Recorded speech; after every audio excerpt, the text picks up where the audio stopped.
But for the people that aren't aware of who you are and what you do you want to kind of catch people up to date before we get going? Hello, everybody. My name is Rena Tyner.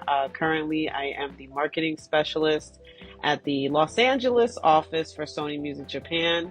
So, a lot of my work is based on the marketing front as far as the Japanese artists on the Sony Music Japan label. And that can include translations for press or media, that can include influencer collaborations or brand collaborations, as well as, in a sense, management overseas. So managing brand management, but in the overseas front. So in the English speaking territories, let's just say, is where, my work kind of focuses on or lies. So is it safe to assume that you are fluent in Japanese or another language? I am actually. I only speak two languages, but I do understand Spanish. So I'm not going to claim Spanish just because I can't respond Right. and like if I can't hit the translation level, I feel like that's not considered fluent. So yeah, Hmm. just English and Japanese.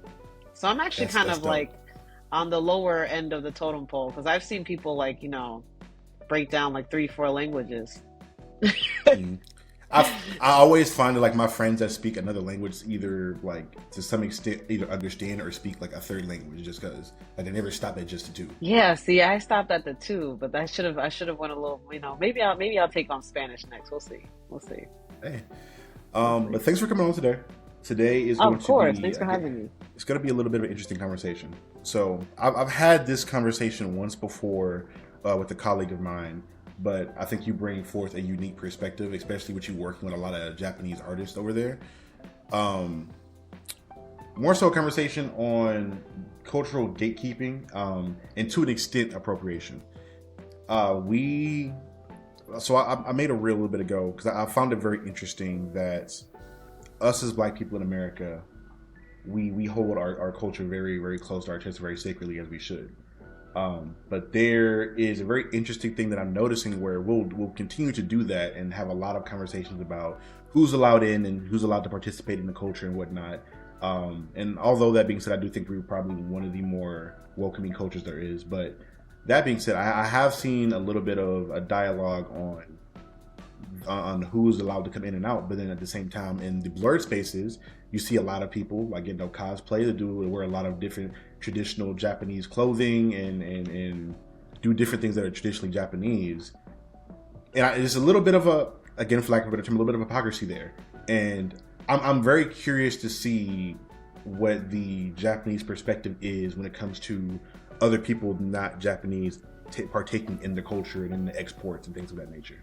To kind of touch upon a few points you just made. So one, I will say that I think the cultural appropriation, topic is really difficult.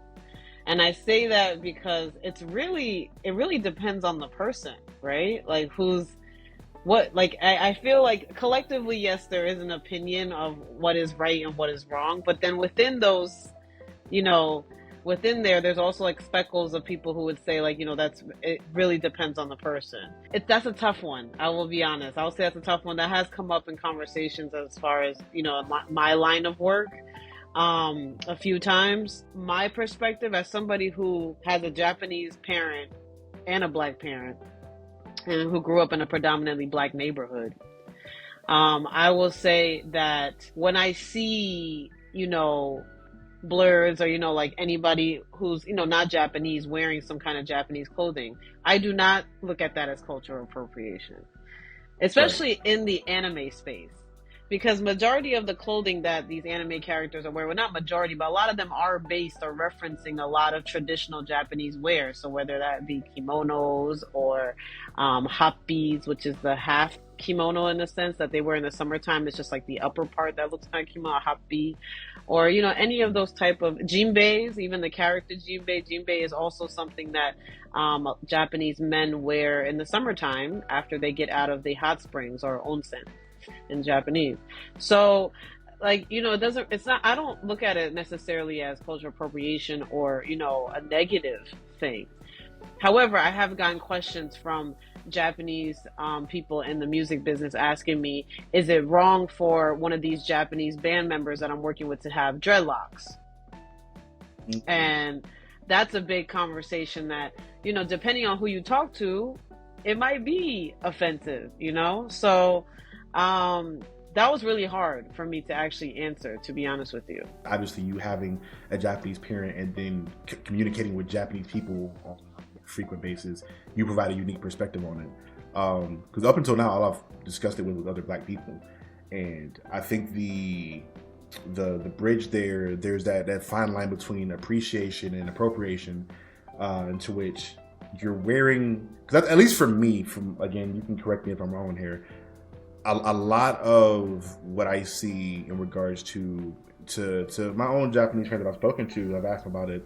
It's not an issue if you're respecting the garb or the culture and doing it in the proper ways, and it's not just a bastardization of it. Because again, I still, just to provide a little bit of background on myself, I'm from a military town, so I grew up seeing a lot of different types of people, a lot of different types of cultures, and usually just like an attempt at embracing someone else's culture, like if you I would go into like a Vietnamese restaurant and just like attempt to speak the language, at least when I'm going through the menu, and I kind of get the little kid thing where you're just like, high five, you made an attempt.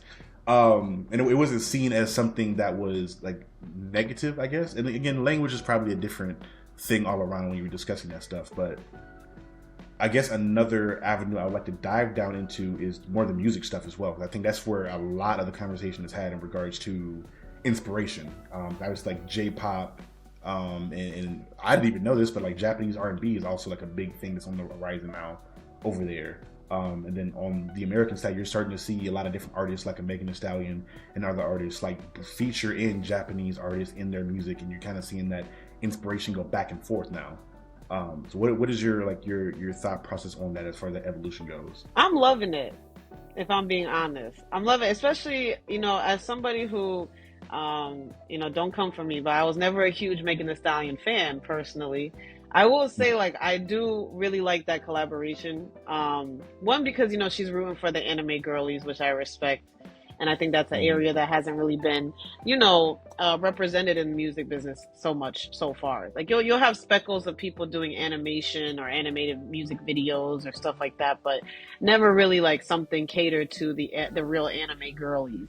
So I really like that collaboration because it feels authentic to me. One, but also, I like to see, both of my cultures come together, if I'm being a person, biased a little bit, but I do like to see it come together. And even though the song is very simple, she's just saying I'm a star, and he's saying, you sparkle or shine, kira, kira. Right. Watashi wa I'm a star. So, and it's a very simple song, but it's catchy. And I think that's important, especially with this new audience. I'm in my 30s. I'm about to be 33 this year. And I feel like I can say, this generation, meaning not mine, but the next one. So I can say, like, I feel like that generation, when I'm thinking about music, the way, they tend to interpret music compared with my generation is completely different. Even in my generation, the generation ahead of me was already questioning how we interpreted music. So I can imagine this new 20-year-olds that are, understanding what they interpret music as. And I feel like for them, a lot of it is fun, vibing, and, it might not necessarily be, the depth of the lyrics. So I appreciate the song. I do. And, I actually work with, or, I'm really good friends with a female rapper in Japan who doesn't speak any English, but obviously got all of her influences from American hip hop. And, for her, it's an interesting thing working with me because there are certain things that I can point out that maybe she won't be able to point out or realize. There was a time that I was helping actually a whole nother artist group who's not really connected to me personally, but it was just kind of like a favor. And I was helping them out, and they were working with some Japanese producers, and he was an American rapper. And they drew up some artwork for the single that they wanted to release. And it appeared to be like an animal. Like, I don't know how to say, they took the photo of the artist, but they kind of like added some, I guess like Photoshop touches, and it just looked like animal print. And I was like, we might not want to do that. So I was like, I don't know if we want to reference any type of animals or anything other than what the artist is, which is a human. So Right. I was like, let's, and like things like that, that I think the Japanese, music person wouldn't necessarily look and point out and be like, oh, that's a problem. That's a red flag. Or, I think for them, it's like, oh, no, this is cool. Like, it's not like, it's not human print. It's like animal print. But I was like, I looked at it in a different way. Cause I guess like my experience, my lens, my life is different from them in that sense. Right. So I think those small details I've had on both ends. I've had people question, there was this this music video and song that I had helped orchestrate called Team Tomodachi Gal Remix. So the Team Tomodachi original song was done by Yuki Chiba, which is actually the same guy that's on the Mabushi song with Megan Thee Stallion for Watashi wa Sta. So he made this song called Team Tomodachi. It kind of went viral, and other people started making their own remixes, but there had never been an all-female remix.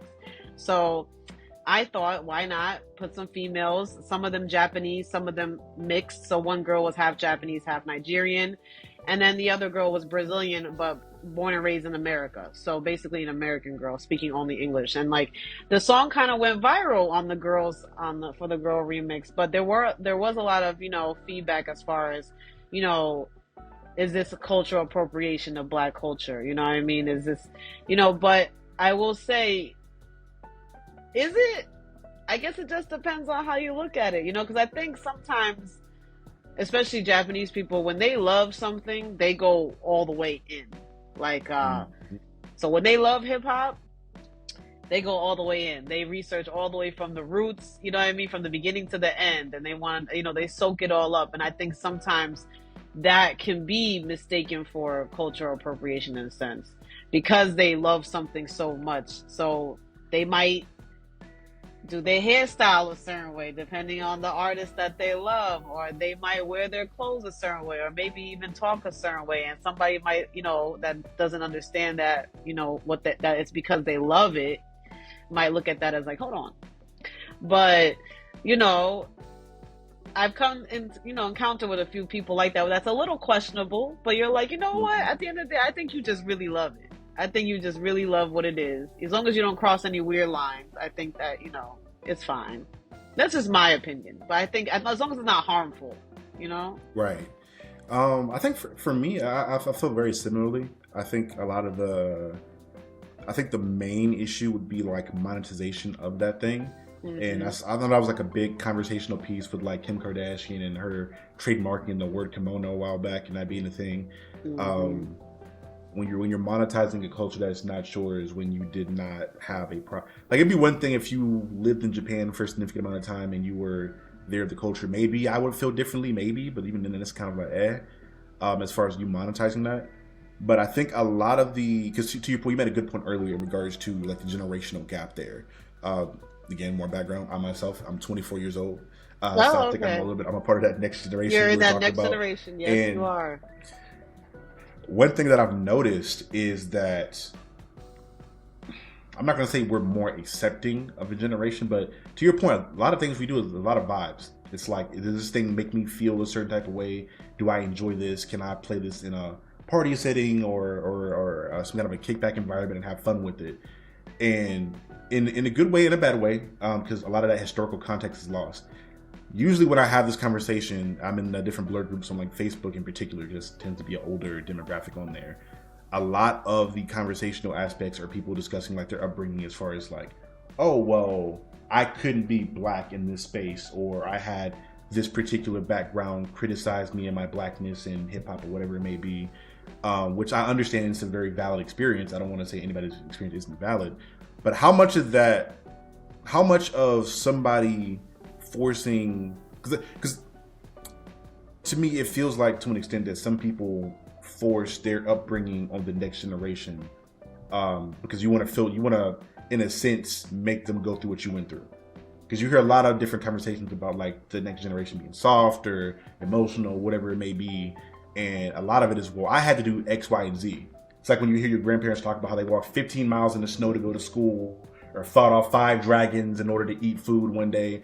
It's all the strife and struggle they went through. And not saying it's not accurate, but if you don't have to undergo that stuff, it means that you, like, the prior generation did a good job as far as preventing a lot of that trauma, a lot of that stuff from either being shown or having these new kids have to experience that stuff.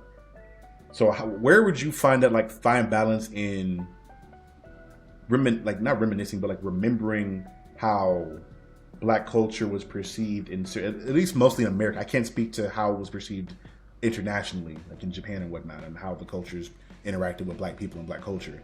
At least in America historically, how would you find that fine balance of, like, don't remember what this thing used to be versus enjoy what you have now and how things are now?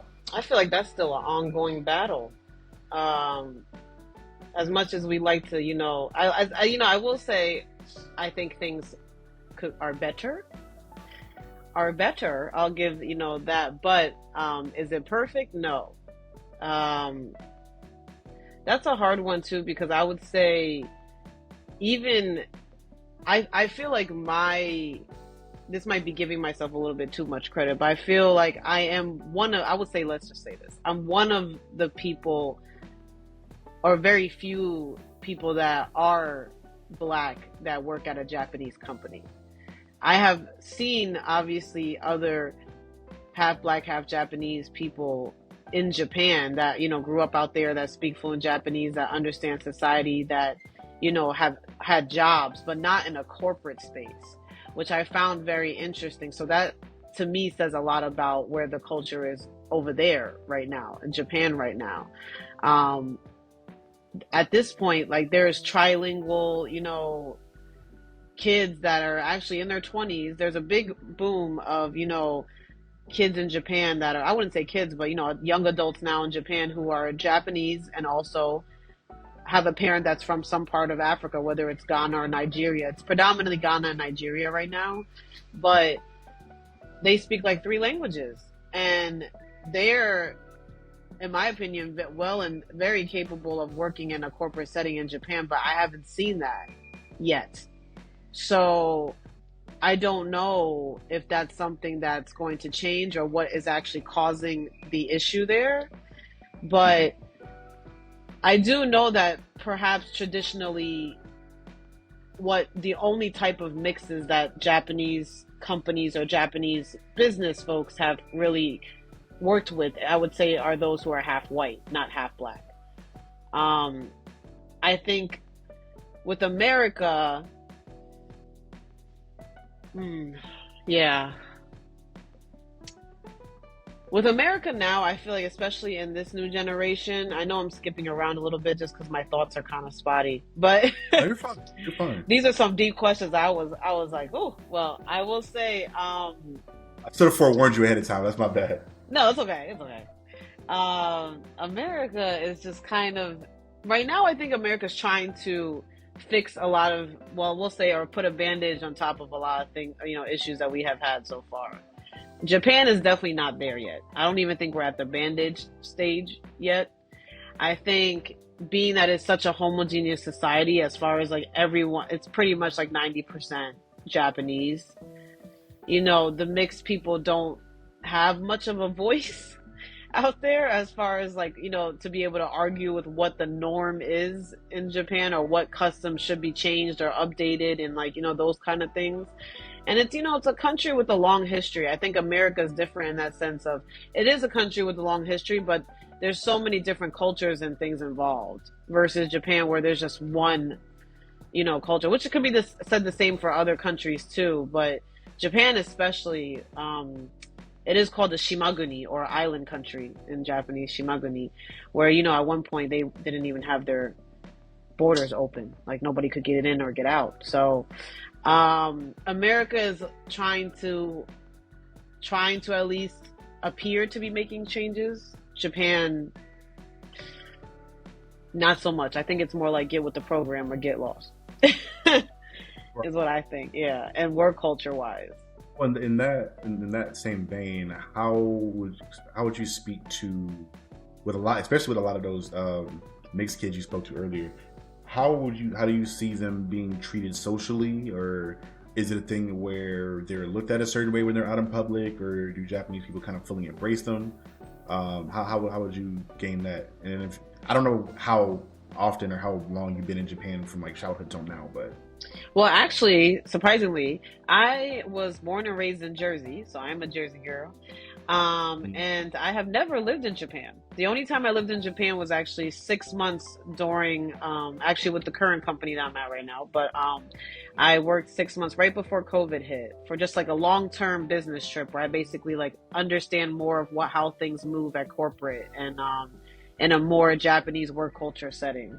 So that was the only time I lived there. But I went to Japanese school my whole life on the weekends, so that's how I really learned Japanese.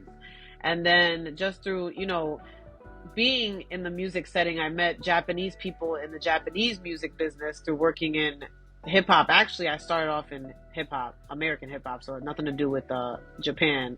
But I started off there, and then I met somebody there that was Japanese who happened to also be in the music business, and they were saying how, they don't have too many people who are Black and Japanese, so I should probably try to do some work on the Japanese side and kind of represent that space. So I think like through my work and seeing like at least like specifically with the anime world, seeing that there's a lack of representation for Black anime fans and just Black content creators that have been already dedicating their content to anime. I've always noticed that there was a lack of I guess like representation or even collaborations with, Japanese companies. So I thought, why not? Like, kind of be that bridge to, create these opportunities or at least assist with creating these opportunities is kind of where I was at. So I guess I unknowingly have been doing things that are based on my life. I guess I unknowingly have been doing that. I did not notice that. But yes, perhaps. I guess another way to kind of lead that tangent into was, because to your point, you brought up representation, and I think that's at least for me, I've made a lot of content about representation. It's very important, especially for like new generations coming up to see themselves in pieces of media that they love and curate. But when you're looking at, especially something when it comes in regards to anime and that being a very Japanese style of art, you're starting to see. I know there's for sure one Black-owned Japanese animation studio. I'm not sure to like the degree of how many there are now, but as you start to see that, how do you feel about that? As far as, again, because we talked about the main issue when it comes to Black culture being appropriated was like the monetization of it. We've seen a lot of people like the Vanilla Ices or other artists that seem like they're just in it to monetize and make money off the culture and go. But when you're seeing Black people kind of venture out into other fields of art that they enjoy and trying to create that art based in that same style, how do you feel about that in general? Is that a thing with Japanese culture where they're kind of all on a united front of how they feel about that, or are they kind of divided as well? That's a great question. I would say that from my personal experience, I won't say all, but I would say because anime and manga and that culture itself is so old and so traditional in Japanese culture in itself. It's been around for so long. It's very conservative. So that business is very conservative. There's a lot of rules. There's a lot of hierarchy there. And it's difficult for a foreigner or somebody that they would consider a foreigner to come in that space and be a part of that industry. I do have a friend who does own a Black-owned animation studio in Japan, actually, and he's done a good job at getting a lot of different projects and being able to work with different Japanese animation companies. However, that notoriety of like a MAPPA or like those type of places, a Toei Animation, I think for right now it's still very Japanese. Will it? Like you think there's like a glass ceiling on that then? I think so. I think it's because it's so conservative, so traditional, and it's a part of the country's like really culture. It's so ingrained in so many ways that I think there's a part of it that wants to maybe keep it within the culture. So I can't really speak for every single animation company, but I will say from my experience, I feel like it is very it is being gatekept for sure from traditional, from Japanese folks, as far as not wanting to let other people into that space. Um, you still haven't really seen too many foreigner artists do the opening or ending theme songs for, animes yet. So they'll have an American version or an English version, but for the actual Japanese anime to have like an American artist come in there and like, do the music is very rare.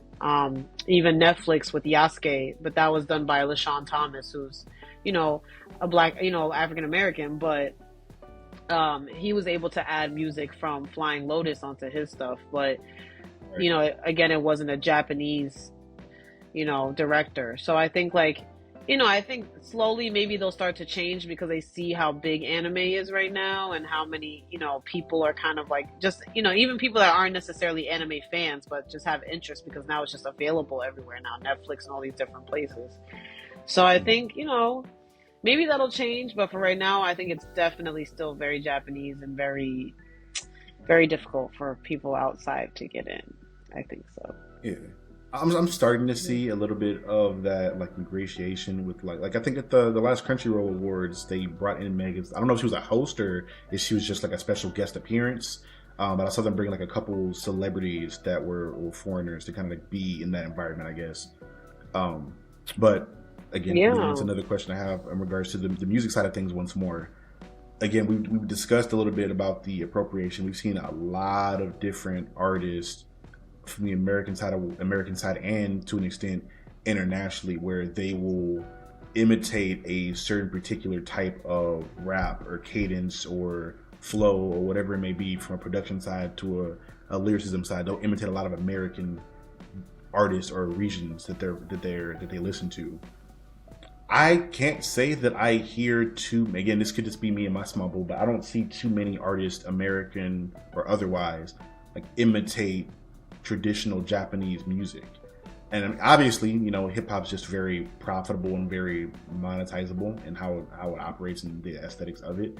But I don't see too many other Japanese or otherwise like other cultures' music be, I'm not gonna say copied, but like imitated, I guess, and made in a different style, or just purely imitated from a one-to-one comparison. Why do you think that is? Why are there so many guests in hip hop, but not as many guests in other cultures' music?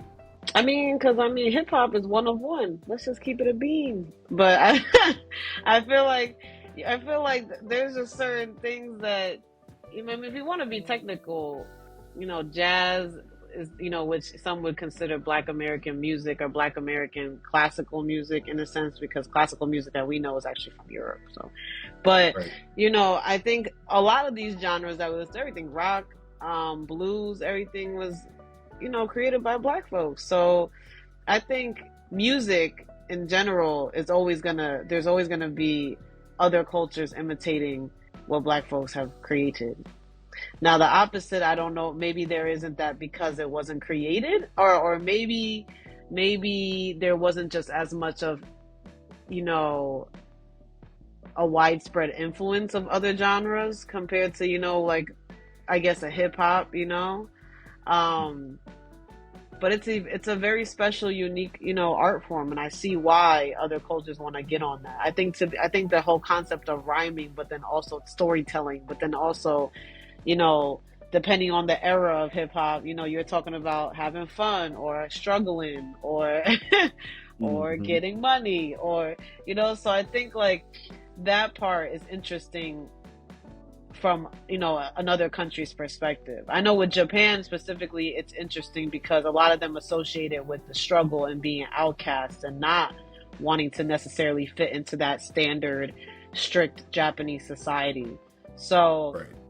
They end up gravitating towards hip hop because they're like, oh, these are where the people go when they don't really fit into what society is type thing. So I think I think that's a hard one to even there's a lot of hard questions in here, but I have yet to hear an easy one. But I will say this one is hip hop is hip hop. It's universal. I think at this point, like a lot of people tried to play hip hop when it first came about, but look at it now. Look how influential it is now.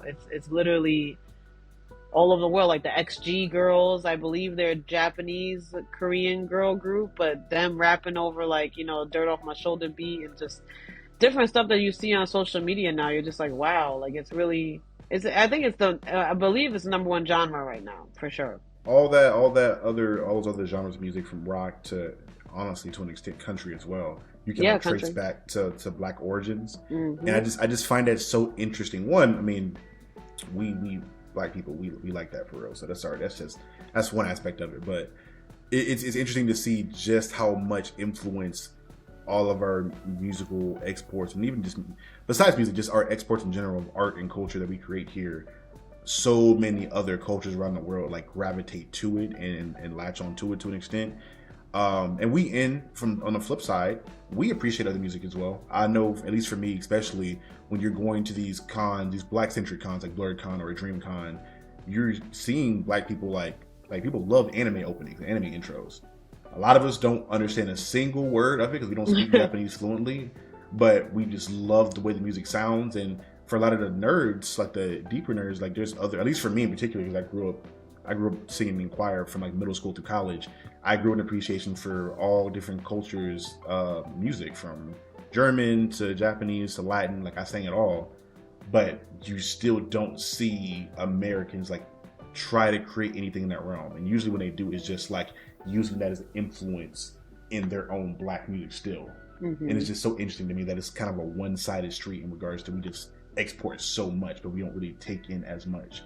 At least for as far as the music goes. Art-wise, at these cons, you see it everywhere. You'll see like a Bleach character in a chain and a do-rag, or Goku in do-rags and ones or whatever it may be. And you see that a lot from the art perspective, but musically, I don't see it as much. Like I've never seen Black artists or original Black artists like sing a song traditionally Japanese. Like I've seen them do like covers of maybe like Japanese anime opening, but never like just sing a whole song in Japanese. There was this guy actually one time. He was like, his great grandfather or something was Japanese, and he was Black, but I forgot where he was from in the States, but he like did Japanese like traditional music, which is called enka. But he did enka, which is like, I guess you can compare it to like kind of like Japanese opera, but not really. Like they do something with their voice, which is very unique, and it's like a specific sound.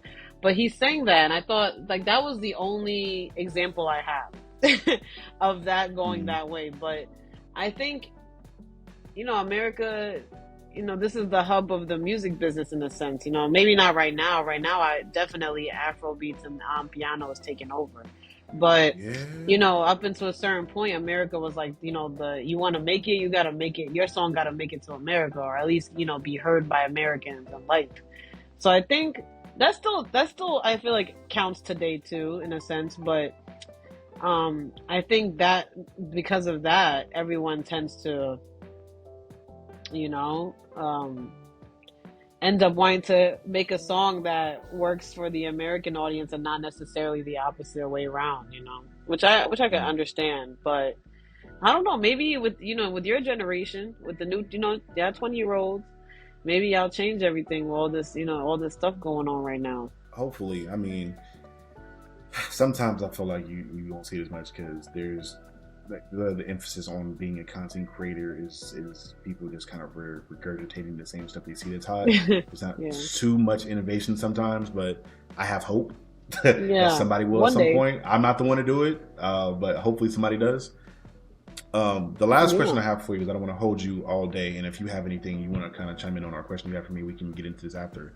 But obviously, like, to your point, you discussed having your Japanese mother and your Black father. What was that experience like as far as like your cultural identity growing up? Because obviously, at least from my perspective, you seem very Black presenting in how you appear and how you speak, but how was that kind of like balancing out those two sides of yourself, especially in America? That's so funny because I just had this conversation this morning with somebody else who I will talk about myself, but just really quickly to recap because it was kind of funny because it was this morning. But he is 100% Japanese but grew up in Uganda. So his identity crisis is it's probably, you can imagine, is insane. To grow up in Uganda but be 100% Japanese, look wise and bloodline wise. He was very confused growing up. So I don't know. I just had this conversation, but I think for me, I grew up in a predominantly black neighborhood. So all my friends were either, either black or somewhere from the South America or Caribbean, pretty much. Um, and so I was the Asian, I was the Japanese. So actually growing up, to me, I just felt like I was the one person that all my friends can come to if they had a Japanese question. If they miraculously one day was like, okay, Rena, I want to know what Sailor Moon is, I would be able to answer that question. I was the token Japanese at that point in that neighborhood. But then I went to Japanese school on the weekends. I would say my upbringing is a little bit interesting because my black side, my dad's mother was a converted Muslim, a Sunni Muslim who grew up in Philly, North Philly, and she was very pro-black. So if we were thinking Dr. Umar, think Dr. Umar, but a female version. That was my nana. That was my grandma.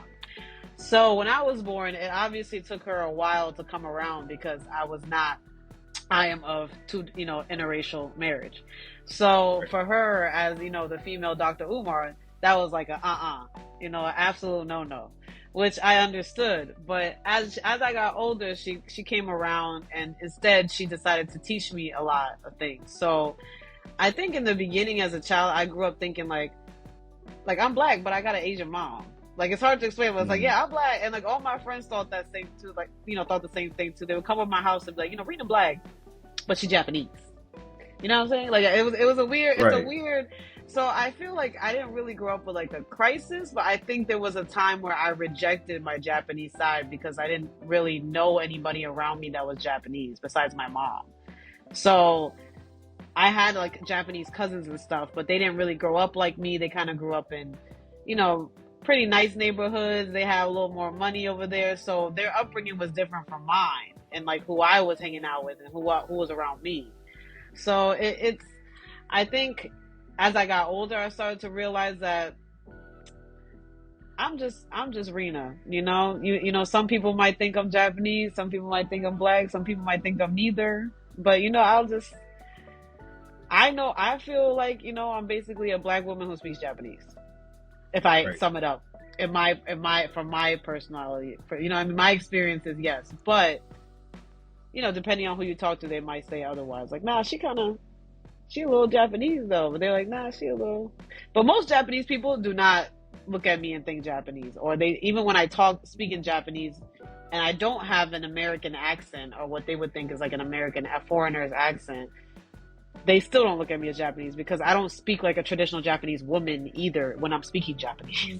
So it's, yeah, I don't know, but I would say, yeah, I'm just a black woman who speaks Japanese. I would ask the same question, but for those 6 months you were in Japan, how do you feel like you were like socially accepted in a lot of that? Because again, you just spoke to how differently they perceived you, even though you spoke fluent Japanese, but socially, did you feel like they treated you any different when you were over there? I did. I felt like they look at me as if I don't understand what they're saying, but I do. Which, like, because even if I am speaking to them in Japanese, they'll look at me and like try to speak English. I'm like, why? You understood what I said in Japanese, but why are you trying to respond in English? But but I think I definitely did. I was definitely treated as the foreigner who doesn't really understand. Even if I am doing everything that everyone else is doing in the room, you're always going to be pointed out. But also like, my appearance. So I'm not trying to have my hair, like, my hair is curly. It's not straight. Like, the average Japanese girl in the office, I tend to wear my streetwear. And like, there's certain things that I do that are definitely different. So I'm going to be honest with you. My personality, I think the issue with me in a sense with Japanese work culture is that I really don't give a damn what they think, if I'm being honest. And so I do respect it. I do what I have to do. I do my job and I respect the culture. I make sure I do everything, to the T as far as like manners and things like that. But when it comes to like small things like, oh, your hair, or like how would you like your clothes are not looking like the rest of the girls in the office or whoever in the office, I definitely don't care. I'm like, listen, this is going to stand out regardless in this office, so we're just going to do what we have to do. Get through the day. Did you have anything else you wanted to kind of speak on, or any last remarks? I hope, like, I really appreciate all your questions because they were difficult and they kind of made me think a lot. I can't lie. Um, but I will also say that I hope that the rise of the blurred culture and I like just the rise, at least like, the rise and people actually noticing blurred culture now, giving it recognition. I hope that continues to grow. And at least like as far as like the Japanese standpoint, at least I hope that Japanese companies and Japanese people, especially in the anime space or in the music space, a lot of those areas, Japanese and black folks are actually low key connected and they don't even realize. And the fashion space is pretty much that. If you see the connection between Pharrell and Nigo, the designer Nigo, that always brings me back to like, yeah, like that, it makes so much sense, for that area too. Like I think, yeah, I just, not just because I'm Japanese and black, but I hope that, the two cultures continue to kind of grow and, collaborate, partner up, and make sure like, Japanese folks are giving back to those who have, showed love to Japanese culture and vice versa. I want to be able to, that's pretty much what I hope my existence can kind of contribute to down the line, hopefully. Yeah, I have to agree. I feel like, especially with anime, obviously, like again, anything black people touch, it kind of turns to gold. Yep. And I feel like that as we became more and more prevalent in showcasing that nerd side of us, we kind of saw anime boom a lot more over here as time went on, with a lot of black inspiration and black push. I personally feel that way. I feel like that's part of the bigger pushes of that here. But obviously, you still have some, usually white people, but you have some people that aren't white that kind of share similar sentiment in regards to that cultural appropriation aspect of it and the hypocrisy that they feel like a lot of black people have with that, which I don't feel like is all incorrect. Obviously, like I said before, there are some usually older black people that kind of look at it a certain way, but hopefully as time goes on, is at least for me personally, I feel like there should be more blurred line with a lot of this stuff culturally. Like obviously everybody have their cultural identity, but in regards to like this art, I just feel like art in general is going to blend no matter what you do, and gatekeeping that art is just really difficult to do, because at some point your art is going to inspire somebody else that's across the world and they're going to do something based off of what inspired them. So trying to gatekeep that, it just serves to limit the horizons of that art that you made personally. But that's just me, because I've had the conversation with different people and they felt strongly about it either way. That's why I'm so interested in talking to more people that have unique perspective on this. So this conversation can be had as we grow, as we go on. Yeah, it's kind of hard for me to say because I'm both, so I can't say like, well, I think this. Like, I definitely feel like you shouldn't, a Japanese artist, shouldn't be popping up trying to sing reggae with a full outfit on and a, you know what I mean? And a kufi hat. But like, like, but, like that's a little much. But if you want to pay homage to some, artist that you like, that might be like, a reggae artist or something like that, like maybe in court sample them into your music or something, or, show love that way, or where the artist could be, make money off it, can monetize off of your, inspiration. It's kind of like where I'm at. I think that's something that a lot of cultures really need to do that haven't done. I mean, shit, we still, excuse my language, we're still fighting. You're fine. You can cuss here. You're fine. You're good. Oh, okay. You're good. We are still fighting, everyday battles with, a lot of other stuff. So, I mean, Japan is one thing. I'm trying to tackle that, but I got years and years of history to battle with, so it's a lot. But all my life I had to fight, but we are doing our best.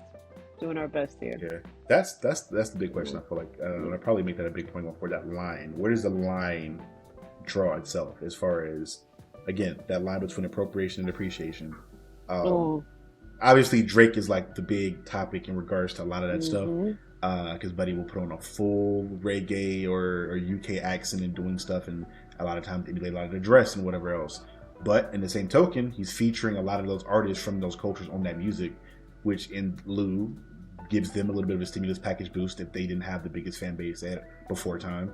So it's kind of the coin, I guess, for lack of a better term, that two-sided coin of like, at least for me, are you giving back to the culture that you are taking from? That's my big thing. If he's giving back, cool. Obviously, there's some kind of crazy stuff to your point, like wearing a straight kufi and or dreads or doing all kinds of other wild stuff it's going to look kind of strange.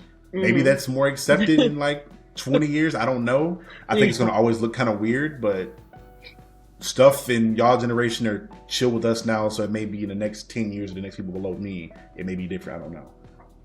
But yeah, thank you so much for coming on. Yeah, of course. Go ahead. No, thank you so much for all your questions. I really appreciate it. Now I'm gonna have to do some self-reflection after, but I appreciate all the questions. Yeah. Do you have any platforms, any projects, anything you want to kind of shout out while you're here? Well, I do.